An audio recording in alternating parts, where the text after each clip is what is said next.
Et par Jésus-Christ, nous croyons que tu nous acceptes. Et maintenant, Seigneur, daigne venir au milieu de nous. Et que tu nous accordes tout ce dont nos cœurs ont besoin. C'est vrai, Seigneur.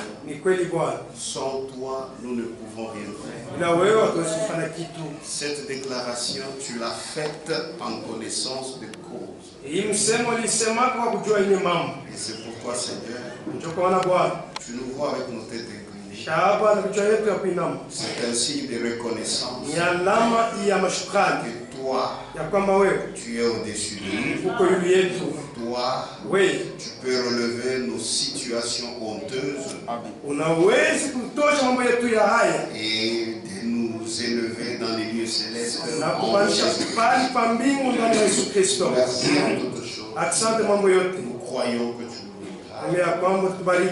Dans le nom de Jésus-Christ, nous avons ainsi demandé. Amen. Amen. Hébreux chapitre 1.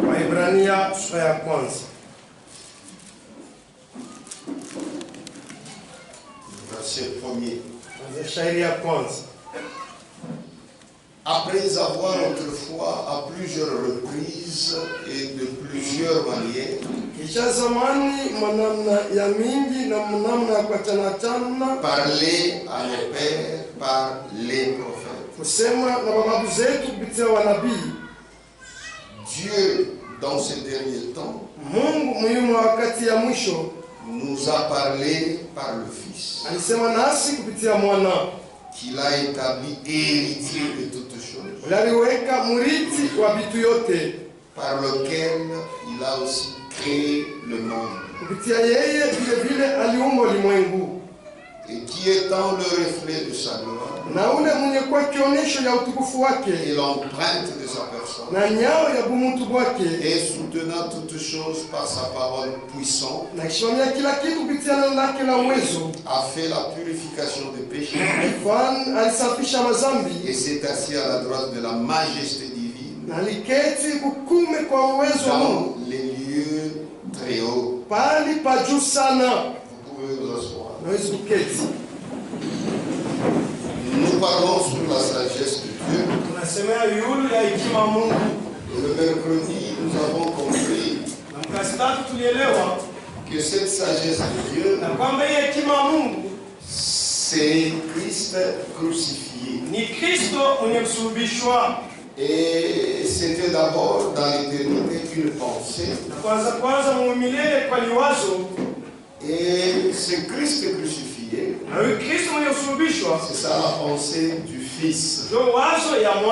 C'est-à-dire Dieu lui-même s'est fait chair pour venir nous sauver. Et nous avions dit, même si vous lisez beaucoup d'endroits dans la Bible, là on dit, il a été envoyé.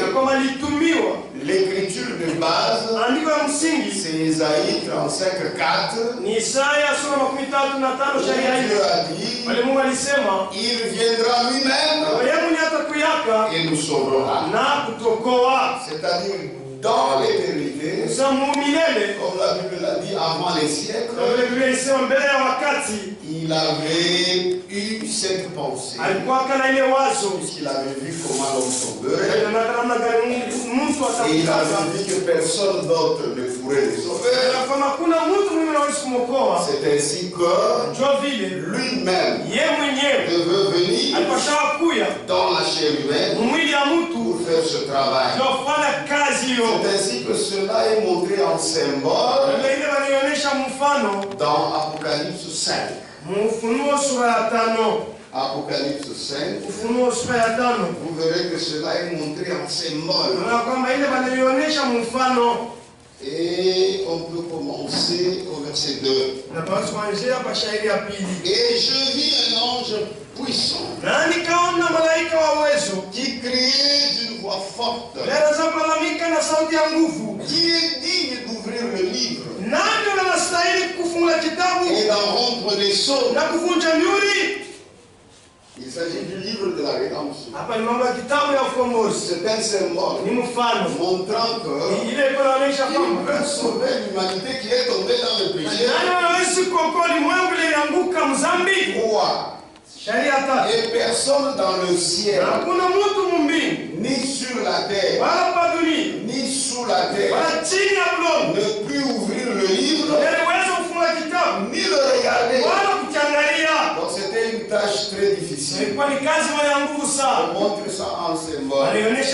Abraham dit, l'Apocalypse c'est le livre des symboles. Et au verset 3, et personne dans le ciel, ni sur la terre, ni sous la terre, ne peut ouvrir le livre, ni le regarder. Au ciel, même Dieu lui-même, le Père, n'en était pas capable. Parce qu'il faut être un homme pour verser le sang. Amen. Déjà, on montre ça en symbole. C'est ainsi qu'il a vu comment il se ferait chair. C'est ça le Fils pour venir nous sauver. Et je pleurais beaucoup. Je sais que personne ne peut trouver digne d'ouvrir le livre ni de le regarder. Et l'un des vieillards me dit, ne pleure point. Voici le lion de la tribu de Juda, le rejeton de David, a vaincu pour ouvrir le livre. Et c'est cette somme. Amen. Il a pleuré parce qu'il n'y avait personne qui pouvait faire l'œuvre du salut. On lui a dit, voici le lion. Le lion. Le lion représente le roi. Ici, il s'agit du roi d'Israël. Le roi d'Israël, c'est le Jéhovah lui-même. On lui dit ne pleure point. C'est pourquoi l'Apocalypse est un livre de symboles. Voici le lion de la tribu de Juda. Et on précise, le rejeton de David a vaincu pour ouvrir le livre. Et c'est cette somme.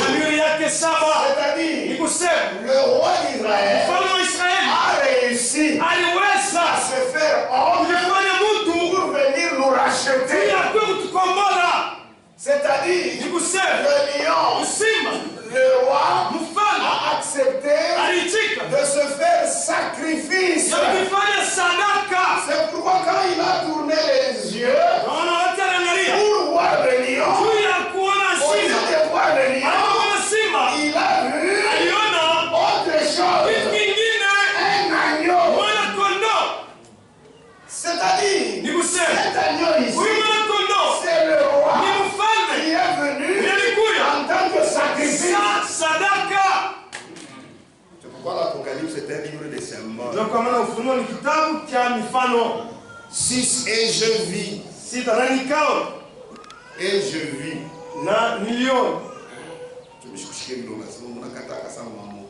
Et je vis. Au milieu du trône et des 4 êtres vivants et au milieu des vieillards un agneau. Or on a présenté que c'est le lion. Mais lui il vit un agneau qui était là comme immolé. C'est-à-dire l'agneau, c'est le lion qui vient comme sacrifice. Entre le lion et l'agneau, ne dites pas c'est 2 personnes. Non, le lion est venu dans le service du sacrifice. C'est pourquoi les 3 mages Les 3 mages qui sont allés voir le bébé, qui ont été conduits par l'étoile.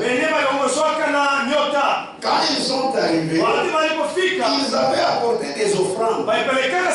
Et ces offrandes montraient que cet enfant, c'est Dieu lui-même qui est venu dans le service de la mort. Puisqu'il y avait l'or, l'encens et la vie. L'or, ça représente la divinité. C'est ainsi qu'on montre ça ici dans l'Apocalypse, qui est le livre de symboles. Donc c'est en résumé ce qui a été vu pendant ces 2 jours. Et nous avons compris que cela a été conçu dans l'éternité. Il y avait celui qui concevait et sa pensée. Et lorsqu'il est sorti de l'éternité pour venir dans le temps, on l'a appelé Logos. Et j'ai insisté, c'est-à-dire lui-même Dieu, sa personne, et aussi sa pensée, c'est ce qu'on appelle Logos. Cette personne ici, ça revêtait un corps spirituel qui pouvait changer. C'est ce qu'on appelle morphée. C'est ce qu'on appelle théophanie. Et c'est ce corps ici, plus tard, la Bible dit, Jean 1, 14, la parole Logos a été faite chair. Mais cet homme ici, qui s'est fait chair, il avait sa pensée. C'est aussi le Logos. C'est ainsi que dans l'Ancien Testament, cette pensée de cette personne qui se manifestait, il l'a exprimée par ses prophètes. Et c'est ainsi qu'on a coulé ça sous forme des Écritures. C'est ça maintenant l'Ancien Testament. C'est pourquoi les Écritures, ce sont les pensées de Dieu dans l'éternité. Et maintenant dans le temps, c'est ça les Logos, l'expression de la pensée de l'éternité. C'est ainsi que la parole, c'est une parole éternelle. Ça a été conçu dans l'éternité. Et nous étions dans les pensées de Dieu. Mais en réalité, nous sommes venus, c'est lorsque Jésus est mort à la croix. Mais dans les pensées de Dieu, nous y étions. Mais en réalité, c'est sur cette terre. Amen. C'est très important de connaître ça. Parce que pour les théologiens, dans l'éternité, le Fils était là. Dans l'éternité, le Fils n'était pas là. Dans l'éternité, il y avait seulement la pensée du Fils. Dans celui qui est en train de penser. C'est pourquoi je vous ai dit, on aime parler du Logos. Parce que la Logos montre que celui qui pense et sa pensée, c'est la même chose. Or, cette personne s'est manifestée dans le Nouveau Testament. Il s'est fait un corps. Quand il s'est fait un corps, il a encore exprimé sa pensée sous forme des Écritures. C'est-à-dire l'accomplissement de ce qu'on promettait dans l'Ancien Testament. Ça se manifeste dans le Nouveau Testament. C'est ça le Nouveau Testament. Et quand on met ça ensemble, c'est ça la Bible. Mais la Bible ici et ses Écritures, ce n'est pas ça qui est mort à la croix. Celui qui est mort à la croix, c'est la personne qui pensait dans l'éternité et qui s'est fait chair.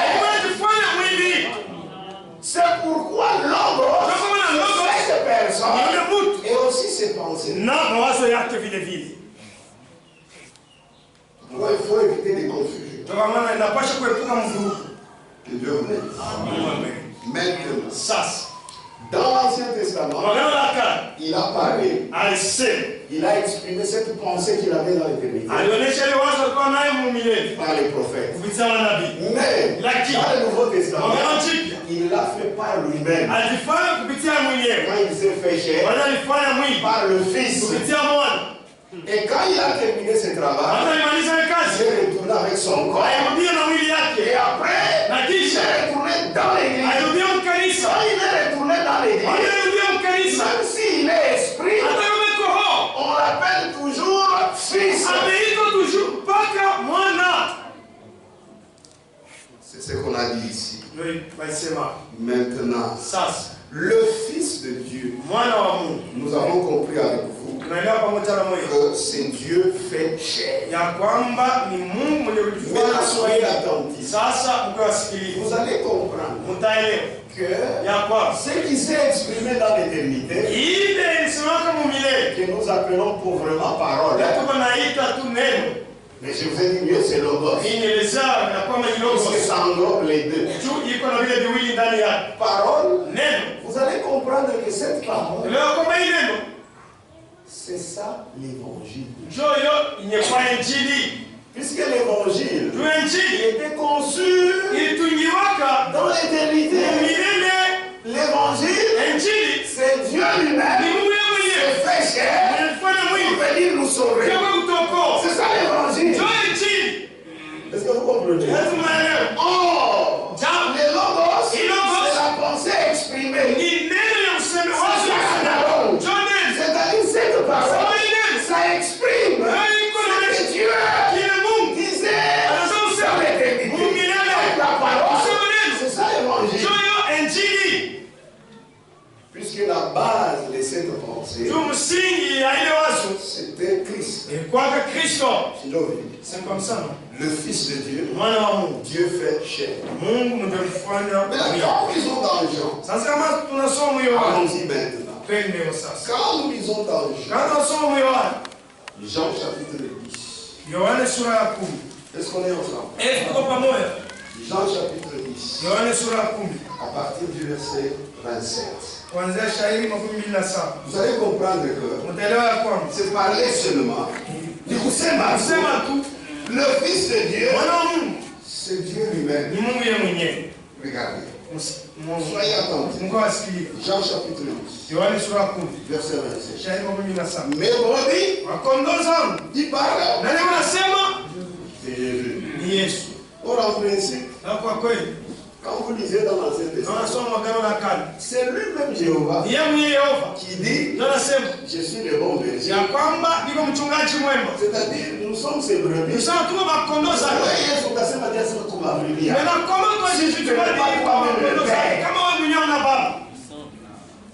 Mes brebis. Et puis il le disait avec autorité. Mes brebis entendent ma voix. Je les connais. Et elles me suivent. Avec autorité. Je leur donne la vie éternelle. Nous savons que la vie éternelle, le salut, c'est lié seulement à Jéhovah lui-même. Je leur donne la vie éternelle. Et elles ne périront jamais. C'est ce qui doublait les Juifs. Et elles ne périront jamais. Et personne ne les ravira de ma main. Mais là, il comprend que ces gens commencent à être bousculés dans leur esprit.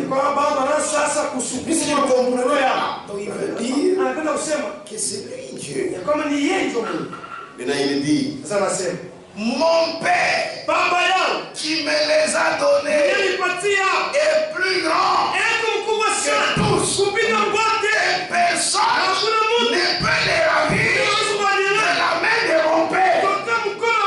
C'est-à-dire la main de Jésus, c'est ça la main de son Père. Amen. Il voulait seulement leur dire: c'est moi votre créateur. C'est ce qu'il voulait leur dire.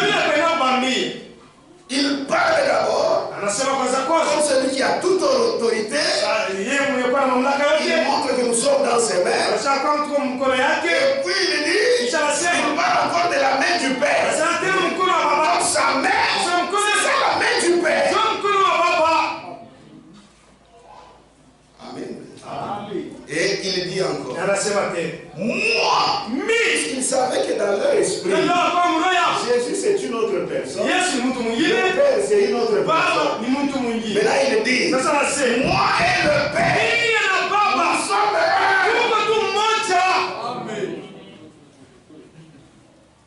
Amen.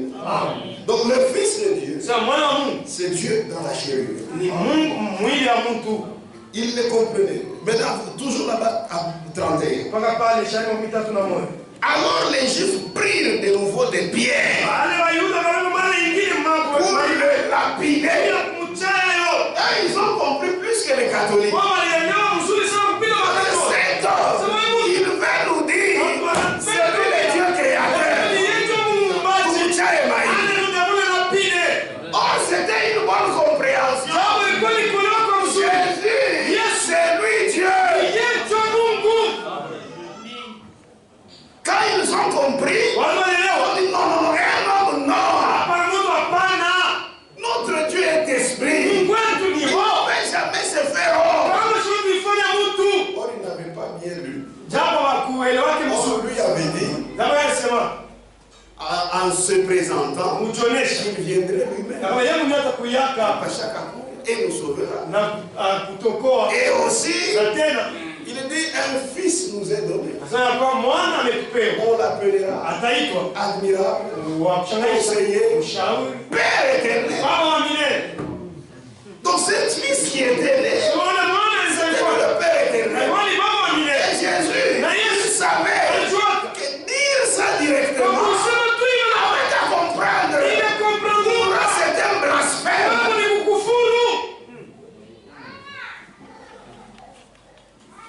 Puisqu'on leur avait dit, dans le schéma, c'est-à-dire écoute en hébreu, écoute Israël, il n'y a qu'un seul Dieu. Ça, il le savait. Mais pour savoir ce que Dieu avait conçu dans l'éternité, que lui-même viendrait dans la chair pour nous sauver, ça, il ne le savait pas. Ça, c'était un mystère. Il fallait que cela soit révélé. Oui, c'est la vérité. Maintenant on continue. Alors les Juifs prirent de nouveau des pierres pour les lapider. Jésus leur dit, je vous ai fait voir plusieurs bonnes œuvres venant de mon Père. Pour laquelle me lapidez-vous?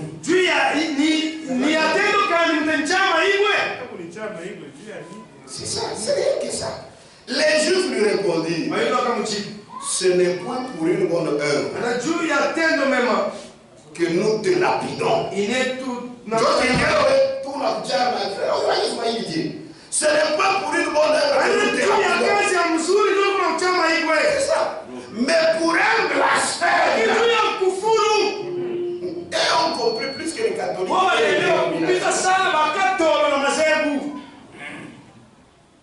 Mais pour un blasphème, parce que toi, qui es un homme, tu te fais Dieu. Et on comprit. Il va nous faire comprendre que c'est lui qui est venu de l'éternité. Il était au commencement. Il est dans la chair humaine. Si tu n'as une katana, oh, ils ont refusé la vérité.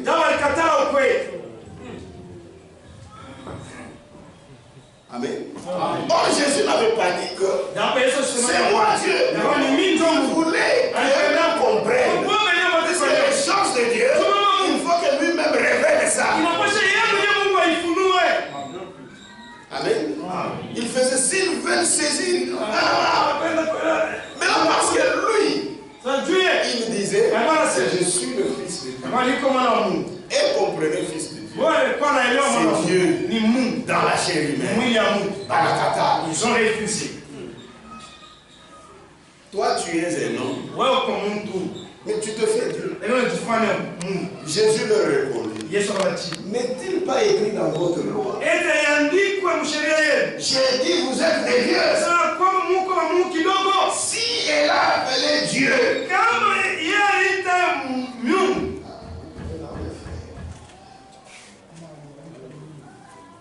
comment chérie, elle est dans la place chérie.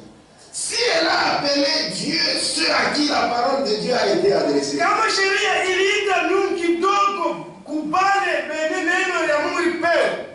Et si l'écriture ne peut être anéantie, celui que le Père a sanctifié et envoyé dans le monde, vous lui dites, tu blasphèmes. Et cela, parce que j'ai dit, je suis le Fils de Dieu. Et il savait, Fils de Dieu, c'est Dieu dans la chair. Et il disait que je suis le Fils de Dieu. C'est pas comme ce que les catholiques comprennent. Avec son fils. Non, ça ce n'est pas la compréhension orientale. Ça c'est la compréhension des païens. Fils de Dieu, c'est lui-même Dieu qui s'est fait homme pour venir nous sauver. C'est ça la sagesse de Dieu. C'est ça Christ crucifié. Amen. Tu blasphèmes. Et cela parce que je dis, je suis le Fils de Dieu. Oui. Toi tu es un homme, mais tu te fais Dieu. Parce que tu dis que je suis le Fils de Dieu. C'est pourquoi nous, quand nous disons que Jésus est le Fils de Dieu, nous savons que c'est lui-même dans la chair humaine. Le Père a envoyé son Fils. Nous comprenons, c'est lui-même qui s'est fait chair. On a lu ça hier. Que Dieu vous bénisse. Mais là, le Père, nous comprenons que c'est l'esprit. Les fils, c'est la chair. C'est ça le problème. Oh, quand nous commençons par l'esprit, l'esprit, c'est le haut. Quand vous commencez à vous rabaisser, vous arrivez, c'est dans la chair. Est-ce que vous comprenez? L'esprit, c'est lui le Père. La chair, c'est lui le Fils. C'est pourquoi, lorsqu'il s'est humilié, il s'est abaissé de l'esprit jusqu'à revêtir la chair. C'est pourquoi il disait, mon Père est plus grand que moi.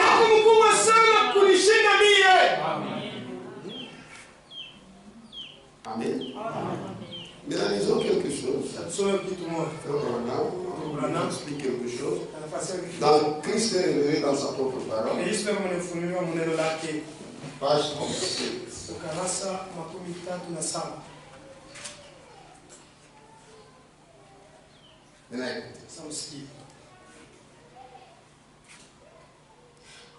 La Bible entière,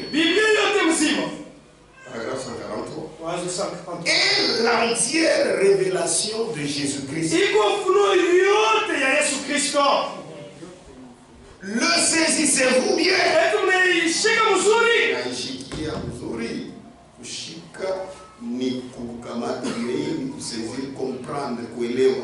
Le saisissez-vous bien? Vous voyez, Dieu était au commencement et il est descendu. Ah. Amen. Et il est descendu continuellement à travers les prophètes jusqu'en bas. Lorsque Dieu lui-même est devenu humain comme nous,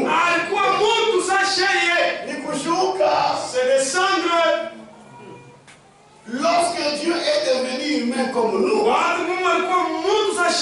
tout au bas de l'échelle,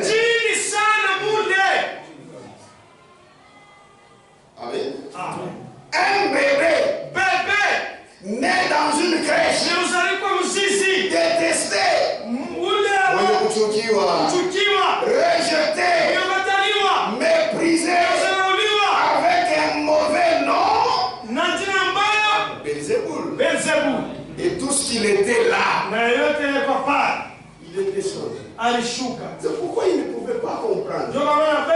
Et il est allé naître chez quelqu'un-là qui n'avait même pas une autre vie. Pour manger, il faudrait faire des escabeaux et aller vendre Babitois. Lui, le grand Jéhovah. C'est s'humilier ça. Amen. Amen. Il est allé chez un menuisier.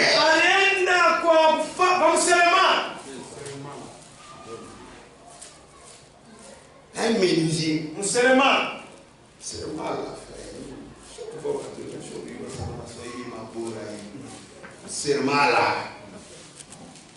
Amen. Amen. Maintenant, lisons quelque chose. C'est biblique, hein? Philippiens, chapitre 2. On connaît ça. Que mon frère Branham, c'était un vrai prophète.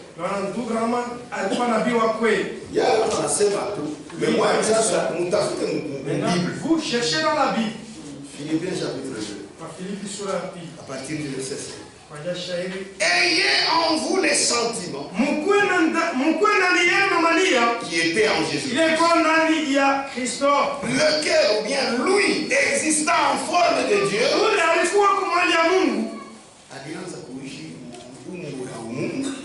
n'a point regardé comme une proie arrachée d'être égal avec Dieu.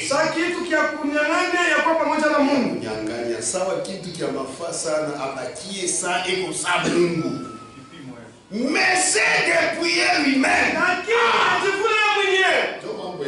Mais le problème commence. C'est-à-dire elle a dit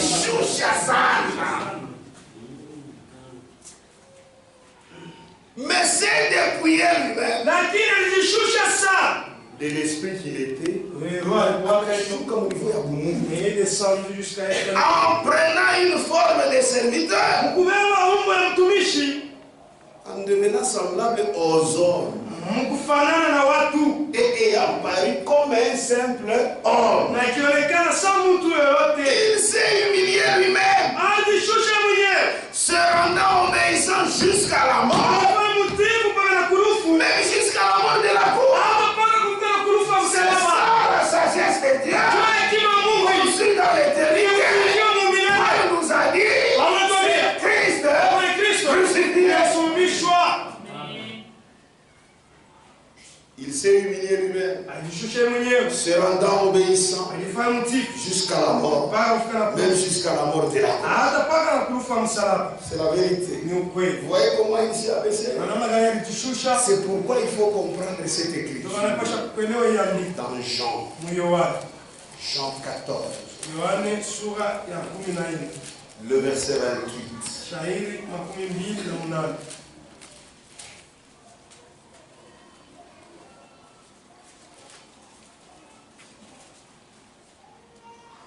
Vous avez entendu que je vous ai dit, je m'en vais et je reviens vers vous. Si vous m'aimiez,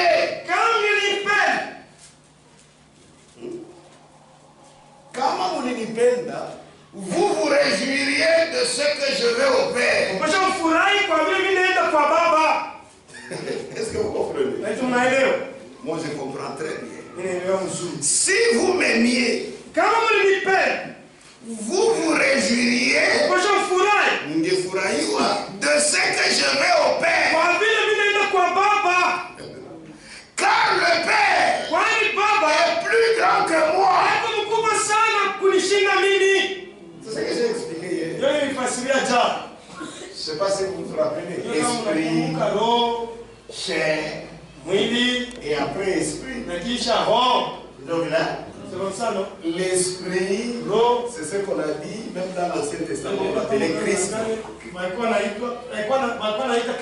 C'est ça. On a parlé du rocher qui le suivait, qui était Christ. Et quand il est monté, Paul disait, ce n'est plus moi qui vis, c'est Christ qui vit en moi. Christ, c'est l'esprit. C'est pourquoi, lorsque l'esprit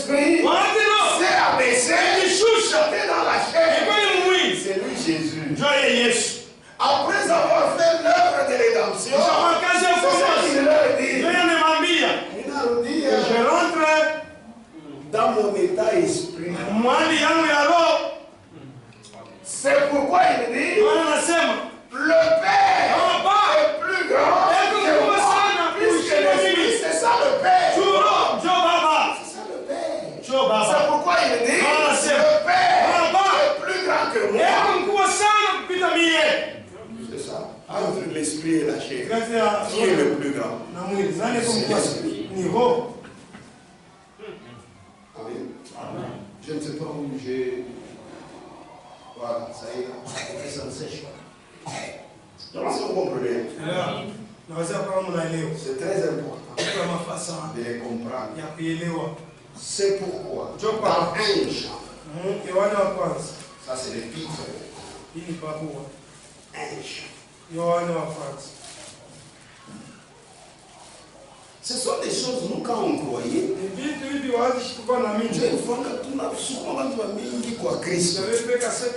nous amenons beaucoup de gens à Christ. On leur parlait de ça. Et ça les bousculait. Ça c'est comment oublier on a dit arabe, ça n'a pas arabe. Si toi tu ne les connais pas, tu iras là et tu vas même abîmer. On va changer. Les jeunes d'aujourd'hui, on a changé ça. Ils changent tellement. 1 Jean, chapitre 5, verset 20. Nous savons aussi que le Fils de Dieu est venu et qu'il nous a donné l'intelligence pour connaître le véritable.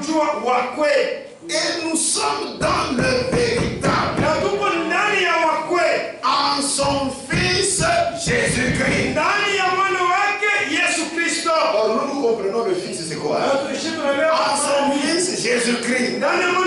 C'est lui qui est le Dieu véritable. Et la vie éternelle.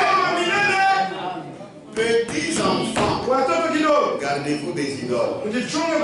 Donc si vous croyez autrement que ça, vous êtes des idolâtres. C'est pourquoi j'insiste. Nous ne soyons pas des idolâtres. Ainsi vous pouvez maintenant comprendre le langage de Jésus. Matthieu 11. Matthieu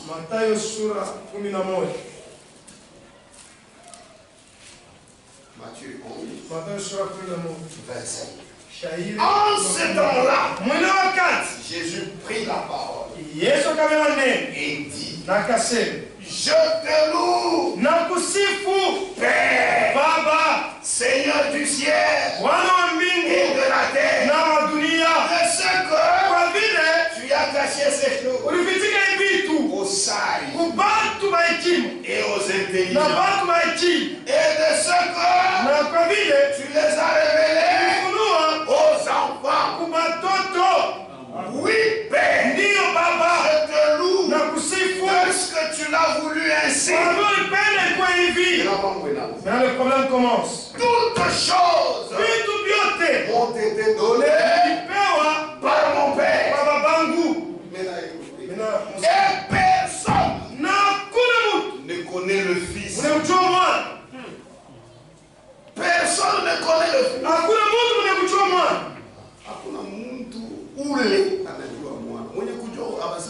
Et personne connaissant. Et personne ne connaît le Fils. Si ce n'est le Père. Vous voyez? Personne ne connaît le Fils. Si ce n'est le Père. Personne non plus ne connaît le Père. Si ce n'est le Fils. Parce que tous en parlant, c'est comme s'il y a deux mais ce n'est qu'une seule. Si ce n'est le Fils, et celui à qui le Fils veut le révéler, c'est-à-dire le Père, tous deux qui se connaissent, eux-mêmes deux qui se connaissent. On sait que le Père, il devait venir sauver. Amen. C'est lui le lion. Maintenant, dans ses pensées, il a vu que c'est lui-même qui devait sauver. Pourquoi il a vu comment il se ferait. C'est lui le Fils. C'est-à-dire, celui-ci, c'est celui-là. Celui-là, c'est celui-ci. C'est pourquoi il disait, oh mon Père,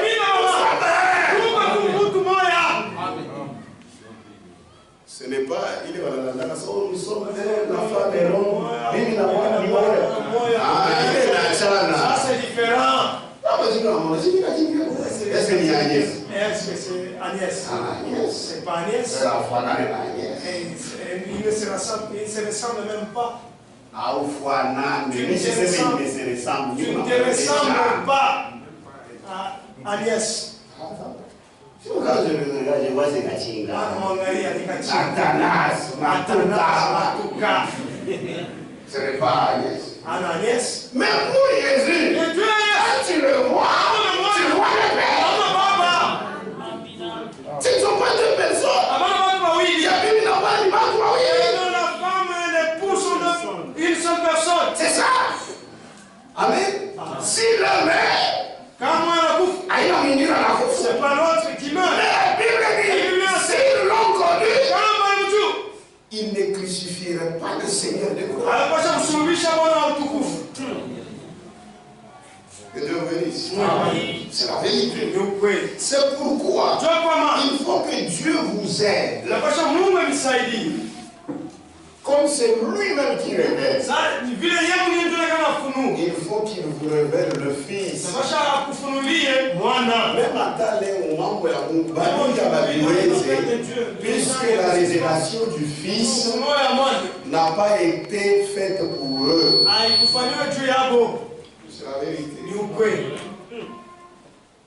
C'est pourquoi, quand vous regardez Saul de Tarse, celui qu'on a appelé plus tard Paul, avant qu'il commence les choses de Dieu, avant il était toujours dans les choses de Dieu, mais il travaillait pour Dieu en dehors de sa volonté. Lui pensait qu'il était dans la volonté de Dieu, alors qu'il ne l'était pas. Comme Dieu le connaissait dans ses pensées, un jour, sur le chemin de Damas, il est venu et il s'est révélé à lui. On lit Acte 9. Acte. La sagesse de Dieu. Connue dès avant la fondation du monde.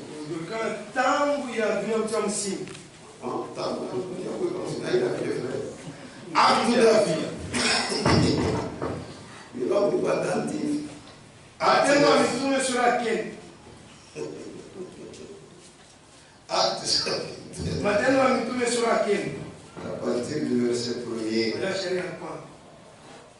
Cependant, Saul, respirant encore la menace et le maître contre les disciples du Seigneur, se rendit chez les souverains sacrificateurs et lui demanda des lettres pour les synagogues de Damas, afin que s'il trouvait des partisans de la nouvelle doctrine, c'était ça le christianisme, hommes ou femmes, il les amena liés à Jérusalem. Comme il était en chemin, frère, ne vous en faites pas. Tout ce que Dieu a vu dans l'éternité, dans ses pensées, ils viendront. C'est pourquoi ne vous moquez pas des personnes. Comme il était en chemin et qu'il approchait de Damas, tout à coup, ciel resplendit autour de lui. Bien, je vous ai dit, changer les forces. Il faut apparaître ton colonne de feu. Ainsi de suite. Mais ici, parce qu'il était déjà retourné, il est revenu en tant qu'esprit. Amen. Il se manifestait encore en tant que colonne de feu. C'est pourquoi quand lui a vu, pour lui il pense, c'est toujours les Jéhovah pour qui il travaillait. Quand il a vu, il a reconnu que c'est la colonne de feu. La Bible dit, Dieu se réveille du feu. Amen. C'est pourquoi il dit, Paul, ce n'est pas Paul qui pouvait dire ça. C'est pourquoi quand il a vu ça, il tomba par terre et il a entendu une voix qui lui dit, Saul, Saul, pourquoi me persécutes-tu? Au début, il dit qu'on a quoi dit tu vas qu'on y tape. Comme je fais du bon Dieu, ça doit être Jéhovah, c'est Adonai. Alors on y tape. Il répondit, qui es-tu, Seigneur? Il ne pouvait pas dire à n'importe qui, Seigneur. Qui es-tu, Seigneur? En hébreu, Adonai. Voilà. Et le Seigneur dit, je suis Jésus que tu persécutes. Virage à 80.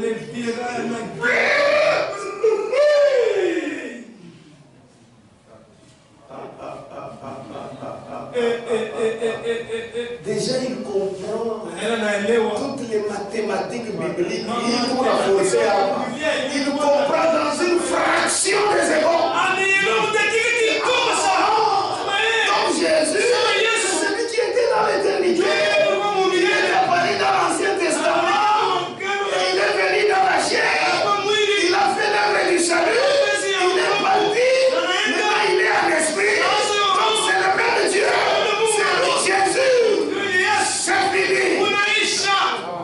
C'était ça la révélation du Fils.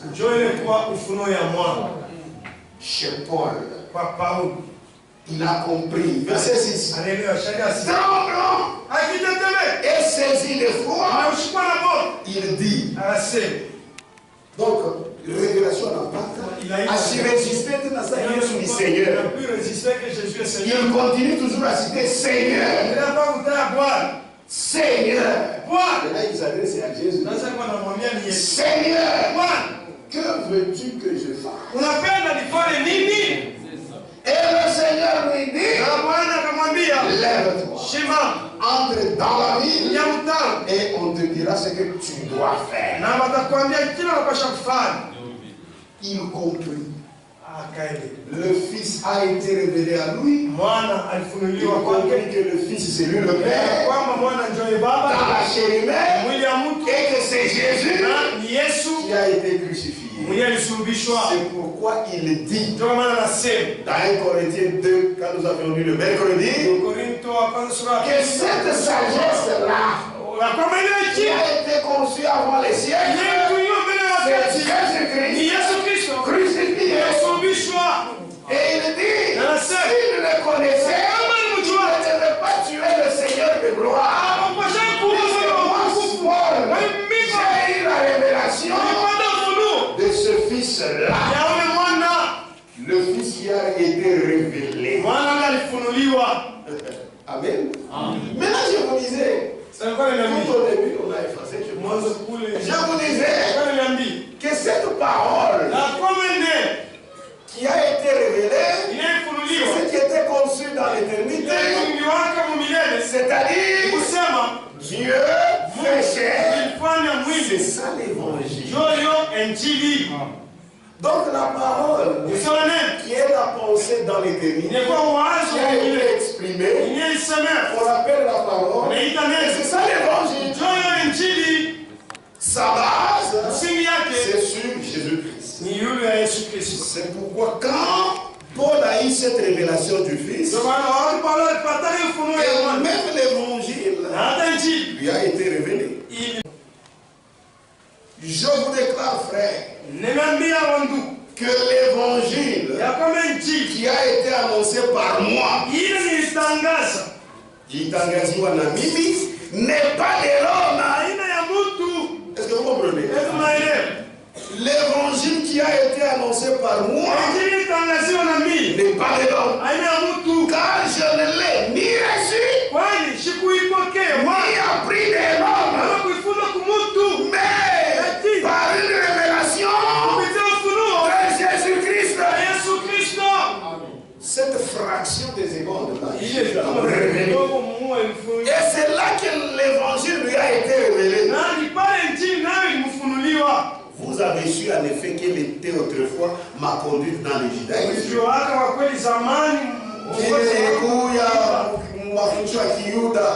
Comment je persécutais à outrance et ravageais l'église de Dieu. Et comment j'étais plus avancé dans le judaïsme que beaucoup de ceux de mon âge et de ma nation. Étant animé d'un zèle excessif pour les traditions de mes pères. Qu'est-ce que vous suivez ça? Mais lorsqu'il plut à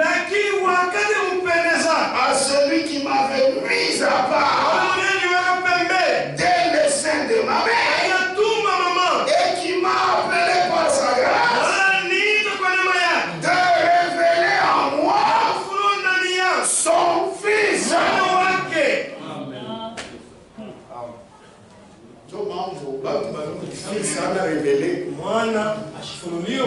Puisque kama ni mwana mwifaso so tunasemaka baba na mwana sasa batamurevele tena juu ya nini?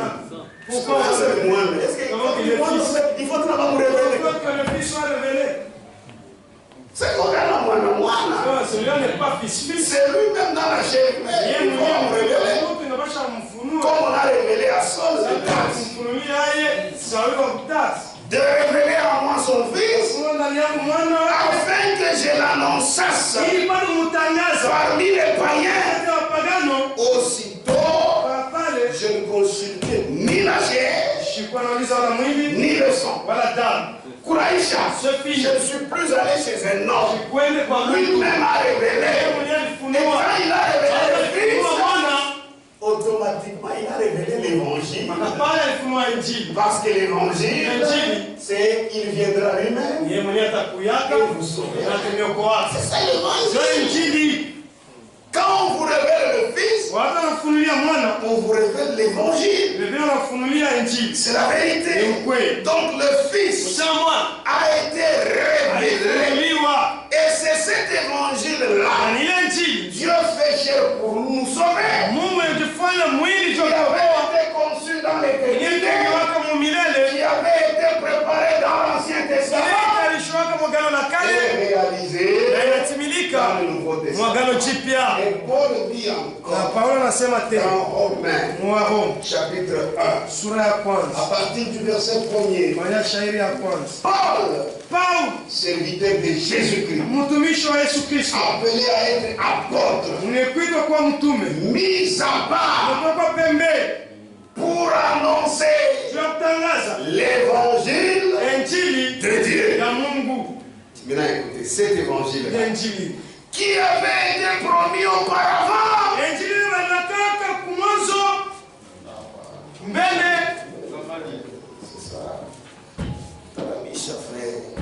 qui avait été promis auparavant de la part de Dieu par ses prophètes dans les saintes écritures. Est-ce que vous comprenez? Et cet évangile-là, et qui concerne son Fils. C'est-à-dire, quand vous parlez de l'évangile, c'est le Fils. Quand vous parlez du Fils, c'est l'évangile. Dieu fait chair pour nous sauver. C'est ça l'évangile. Et qui concerne son Fils, né de la postérité de la vie selon la chair. Amen. Donc vous comprenez que l'évangile, c'est l'expression de la pensée de Dieu dans l'humanité. Il avait, dans le temps, il a exprimé cela. Donc l'évangile, c'est ça le logos. C'est ça la parole. Que Dieu vous bénisse. Maintenant, vous allez voir dans Isaïe 40. Je vais terminer l'idée. Isaïe 40. Isaïe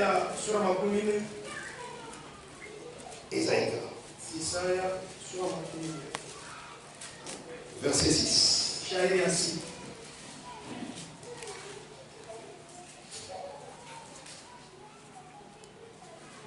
Une voix d'écrire. Et il répond. Que crierait-il? Toute chair est comme l'herbe. Et tout son éclat comme la fleur des champs. L'herbe sèche. La fleur tombe. Quand le vent de l'Éternel souffle dessus. Certainement le peuple est comme l'herbe. L'herbe sèche. La fleur tombe.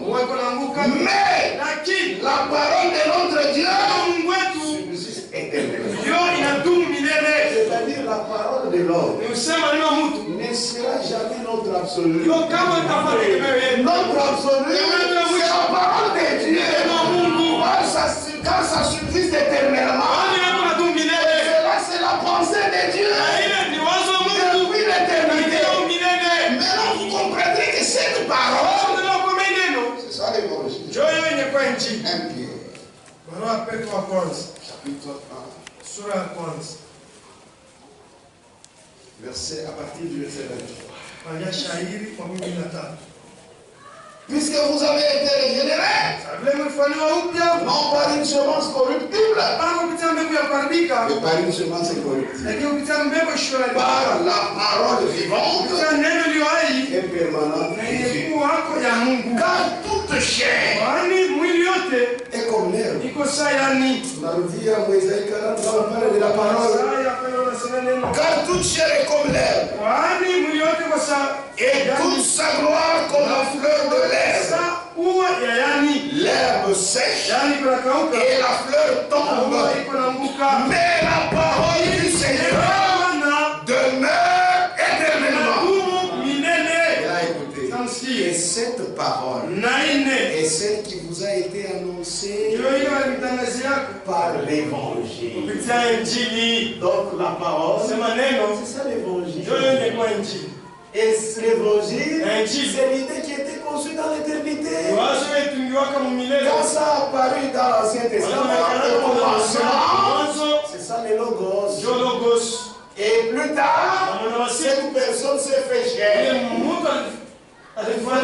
Oui. Et si Dieu se révèle à toi, il révélera aussi sa parole. Que Dieu vous bénisse. Lèvons-nous et adorons le Seigneur. Soyez dans la joie. Vous n'êtes pas des idolâtres. Pourquoi tout ce que vous pouvez demander, Dieu vous le donnera. Car nous sommes les vrais adorateurs qui adorent le Père en esprit et en vérité. Adorons le Seigneur.